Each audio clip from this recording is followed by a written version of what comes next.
Hello guys, কার কার গরুর মাংস পছন্দ? দেখো, গরুর মাংস দিয়ে খিচুড়ি, উফ, সেই ছিল। এত মজাদার ছিল খাবারটা। একদম মানে অনেক স্পাইসি হয়েছিল। খেতে তো ওয়াও ছিল, ওয়াও। দেখো, আমি তরকারি কালারটা তোমাদেরকে দেখিয়ে দিচ্ছি।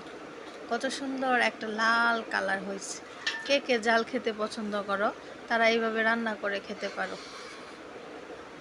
আমার জামাই বলে আমার হাতে নাকি জাদু আছে, রান্নার হাতে জাদু আছে। মাশাল্লাহ বলবে কিন্তু সবাই। দেখো, অনেক মজা হয়েছিল, অনেক মজাদার ছিল।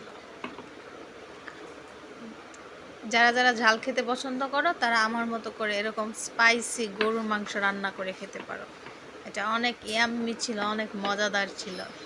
Just wow! দেখো কালারটা একদম পুরাপুরিভাবে একদম লাল কষা। অনেক মজাদার ছিল, কিন্তু ট্রাই করতে পারো।